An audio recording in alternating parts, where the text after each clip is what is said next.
వాస్తు ప్రకారం ఇంట్లో ఈ దోషాలుంటే రోగాలు అధికమవుతాయి. మీ ఇంట్లో వాస్తు దోషముంటే అనారోగ్యానికి గురయ్యే అవకాశాలు పెరుగుతాయని మీకు తెలుసా? అవును, నిజంగా వాస్తు దోషం వల్ల ఇంట్లో కుటుంబ సభ్యులు రోగాల బారిన పడే అవకాశముంది. ఈ నేపథ్యంలో మరి ఆ వాస్తు దోషాలేంటో ఇప్పుడు చూద్దాం. ఇంటి బ్రహ్మస్థానం లోపం. వాస్తుశాస్త్రం ప్రకారం ఇంటి మధ్య భాగాన్ని బ్రహ్మస్థానంగా పరిగణిస్తారు.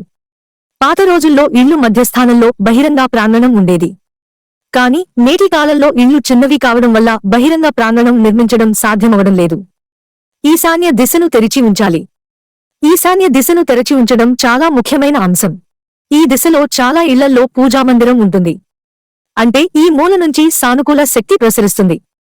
ఎందుకంటే ఇది దేవతల ప్రదేశంగా పరిగణిస్తారు. అందువల్ల ఈ దిశను మర్చిపోయి మూసివేయకూడదని గుర్తుంచుకోండి. దక్షిణ దిశను తెరిచి ఉంచకూడదు. దక్షిణ దిశను తెరిచి ఉంచడం లోపంగా పరిగణిస్తారు. ఎందుకంటే ఈ దిశను యమరాజు దిశగా పరిగణిస్తారు. అంతేకాకుండా ఈ దిశను తెరవడం వల్ల ఇంట్లోకి ప్రతికూల శక్తి ప్రసరిస్తుంది. ఇంట్లో ముసలివారిపై గొప్ప ప్రభావాన్ని చూపుతుంది.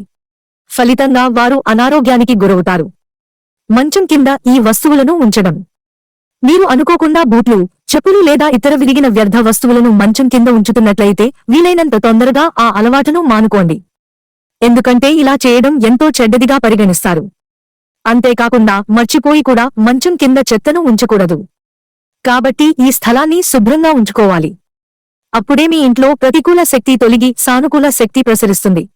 ఈశాన్య దిశలో ఈ విధంగా ఉండకూడదు. ఇంటి ఈశాన్య దిశ చాలా అందంగా, ఉత్తమంగా ఉండాలి. మర్చిపోయి కూడా ఈశాన్య దిక్కులో ఇంటిని కూల్చకూడదు. ఇలా చేయడం వల్ల ఇంట్లో నివసించే ప్రజలు వ్యాధుల బారిన పడే అవకాశముంది. అంతేకాకుండా లైంగిక రుగ్మతలతో బాధపడే అవకాశముంది.